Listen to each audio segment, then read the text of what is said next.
Hello বন্ধুরা, আমাদের প্রেমের মায়াজাল ইউটিউব চ্যানেলের সকল প্রকার পার্ট গল্প শুনতে বা দেখতে আমাদের চ্যানেলটি সাবস্ক্রাইব করে পাশে থাকা বেল বাটনটি অন করে আমাদের সাথেই থাকুন।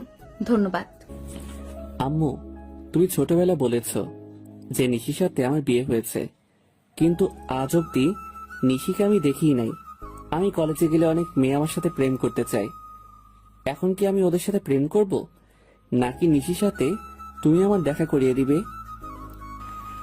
তুই অন্য কোনো মেয়ের দিকে তাকালে নিশি তোর চোখ তুলে ফেলবে। এখন ভালোই ভালোই সময় আছে, মন দিয়ে পড়াশোনা কর। আম্মু, তুমি এই একটা কথা 13 বছর ধরে আমাকে বলে যাচ্ছ। নিশির সাথে আমার কোন দিন দেখা হবে কিনা তাও তো জানি না।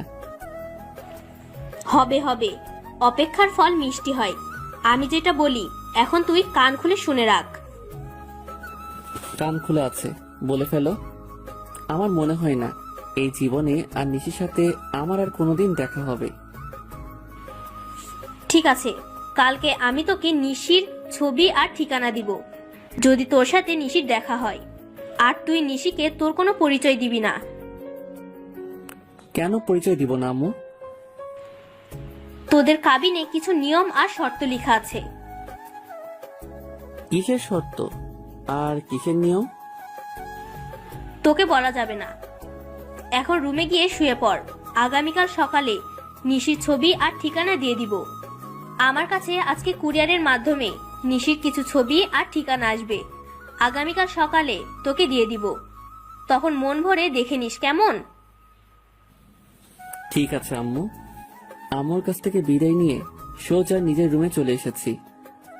কি আনন্দ লাগছে। আজ কতদিন পর আমার বাল্যকালের বউকে দেখতে পারবো। এখন মনের সুখে একটু ঘুম দেই। সকালে তাড়াতাড়ি ঘুম থেকে উঠতে হবে। তার আগে ছোট্ট করে আমার পরিচয়টা দিয়ে নেই। আমাদের পরিবার যৌথ পরিবার। আমি বাবা মার একমাত্র ছেলে, আর আমার আরো 2 চাচা আছে। মেজো চাচার কোনো মেয়ে নেই, ছোট চাচার একটা মেয়ে আছে। ও ছোট থেকে ওর নানুর বাসায় থাকে। আমি পারভেজ খান, এখন অনার্স 2য় বর্ষে পড়ি। আব্বু ব্যবসা করে আর মা হাউসওয়াইফ। এতক্ষণ যাকে নিয়ে কথা হয়েছে সে আমার বাল্যকালের বউ নিশি। নিশির সাথে আমার ছোটবেলায় বিয়ে হয়েছে। নিশি কিন্তু আমার রক্তের সম্পর্কের কেউ না, তবে আম্মুর বান্ধবীর মেয়ে। ছোটবেলা আমি নিশিকে বউ বলে রাখতাম, তাই আম্মু কাউকে না জানিয়ে নিশির সাথে আমার বাল্যকালে বিয়ে দিয়ে দিয়েছে। যখন সবাই জানতে পারছে, তখন আম্মু ছাড়া এই বিয়েটা কেউ মেনে নিতে পারেনি। আব্বু মাঝে মধ্যে আম্মুর সাথে ঝগড়া করে আমার বাল্যকালের বিয়ে নিয়ে। নিশি ছোটবেলা তো অনেক নাদোষ নুদোষ ছিল, দেখতে মাশাআল্লাহ। এখন কেমন হয়েছে সেটা আল্লাহ ভালো জানেন। যাক, অনেক ঘুম পাচ্ছে, একটু ঘুমিয়ে নেই, সকালে বাকি কথা হবে। নিশির কথা ভাবতে ভাবতে কখন যে ঘুমিয়ে গেছি ঠিক মনেই নেই। সকালে ঘুম ভেঙেছে ফজরের আজান শুনে। ঘুম থেকে উঠে নামাজ পড়তে গেলাম। নামাজ শেষ করে বাসায় এসে ফ্রেশ হয়ে নিচে খাওয়ার জন্য এসেছি। তখন আম্মু বলল, তুই নাস্তা কর, আমি ঠিকানা আর ছবি তোর ছোট মাকে দিয়ে পাঠিয়ে দিতেছি। শোন বাবা, তুই কিন্তু নিশিকে ছাড়া আর কাউকে বউ হিসাবে মানবি না। ঠিক আছে আম্মু, চলে যাচ্ছে। তবে প্রায় প্রায় আম্মু এই কথাটা বলে, আমি যেন নিশিকে ছাড়া আর কাউকে বউ হিসেবে যেন না মানি। কিন্তু কেন বলে তা জিজ্ঞেস করলে বলে, আমি যা বলেছি তাই করবি, আর কিছু জানতে চাইবি না। যাই হোক, বসে নাস্তা করতেছি। ছোট মা এসে আমার হাতে একটা সাদা খাম দিয়ে বলে, আমি ছোট চাচিকে ছোট মা আর মেজো চাচিকে মেজো মা বলে ডাকি। পারভেজ, এই চিঠির খামটা তোমার আম্মু দিয়েছে আর বলেছে এটার ভিতরে নিশির সব ঠিকানার ছবি দিয়ে রাখা আছে। তুমি এই ঠিকানায় গিয়ে নিশিকে দেখে আসতে পারবা। ঠিক আছে। ছোট মাকে একটা পাপ্পি দিয়ে সোজা বেরিয়ে পড়লাম আমার 10 বছরের ভালোবাসার মানুষের কাছে। বাহিরে এসে খামটা খুলে আগে ঠিকানাটা দেখেছি।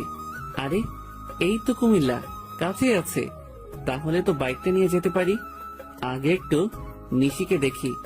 না, এখন দেখবো না, একেবারে ঠিকানা মোতাবেক গিয়েই দেখবো। না, এখন ছবিটা দেখবো না। ছবিটা আবার খামের ভিতরে ঢুকিয়ে নিলাম। বাইকটা বের করে সোজা রওনা দিলাম ঠিকানা মতো। আজ কতদিন পর নিশিকে দেখতে পারবো। যেখানে কুমিল্লা আসতে সময় লাগে 3 ঘন্টা, সেখানে আমি 2 ঘন্টায় চলে আসলাম। বাড়ির ঠিকানা মোতাবেক এসে খাম থেকে ছবিটা বের করেছি। বাহ, নিশি তো অনেক সুন্দর হয়েছে। যাই, বাড়ির ভিতরে ঢুকি। নিজের বাল্যকালের বউকে 2 চোখ ভরে দেখব। দরজার সামনে দাঁড়িয়ে কলিং বেল বাজাতেই একজন ভদ্র মহিলা এসে দরজা খুলে দিয়েছে। কাকে চাই? মানে তখন একজন বলে, আরে পারভেজ, তুমি এসো বাবা, ভিতরে এসো। নিশির সাথে দেখা করতে এসেছো? আরে এমন ভাবে কি দেখছো? আমি তোমার রফিক আঙ্কেল, আর উনি হচ্ছে তোমার মমতা আন্টি। কিন্তু আপনাদের চেহারা কেমন চেঞ্জ লাগছে। আমার তো আপনার চেহারা চেনার কথা। কি করে চিনবে? সেই কত বছর আগে দেখেছো। বাবা পারভেজ, তুই আমাকে চিনতে পারিসনি? দেখে তো মনে হচ্ছে সবাই ড্রামা করছে, তাতে আমার কি? আমি আমার বাল্যকালের বউকে দেখতে পেলেই হবে, আর এই ছবির সাথে ম্যাচিং হলে হবে। হ্যাঁ আন্টি, চিনতে পারছি। তখনই সোফায় বসে থাকা মেয়েটা দাঁড়িয়ে গেছে। মেয়েটি একটা জিন্স আর টপ পরা। ছবির সাথে চেহারার একদম মিল আছে, তবে ছোটবেলার নিশির ছবির সাথে কোনো মিল নেই। কারণ যে সময় নিশি লেহেঙ্গা ছাড়া কোনো কিছুই পরতে চাইতো না, আর সেই নিশি এখন জিন্স টপ পরে। কেমন আছো পারভেজ? ভালো, তুমি কেমন আছো নিশি? কে নিশি? আমার নাম তো প্রিয়া। মানে তোমার নাম প্রিয়া হলো কবে? তখনই পারভেজ, ওর পুরো নাম পিয়া ইসলাম নিশি। তুমি ওকে ছোটবেলা নিশি বলে ডাকতে। ও মনে পড়েছে। আচ্ছা আঙ্কেল, তাহলে আমি যাই। নিশি বাই। তবে নিশি, তুমি কি আমাকে একটু বাহির পর্যন্ত এগিয়ে দিয়ে আসবে? হ্যাঁ চলো। যখনই দরজা দিয়ে বের হব তখনই চেয়ে দেখি আব্বু ভিতরে ঢুকতেছে। আমি তো আব্বুকে দেখে ভয়ে একদম চুপসে গেছি। তারপরে ভয়ে ভয়ে আব্বুকে জিজ্ঞেস করেছি, আপনি এখানে? আসলে রাতে তোর আম্মু আমাকে সব বলছে, তাই সব ভুলে চলে এলাম। মা নিশি, তুমিও চলো আমাদের সাথে।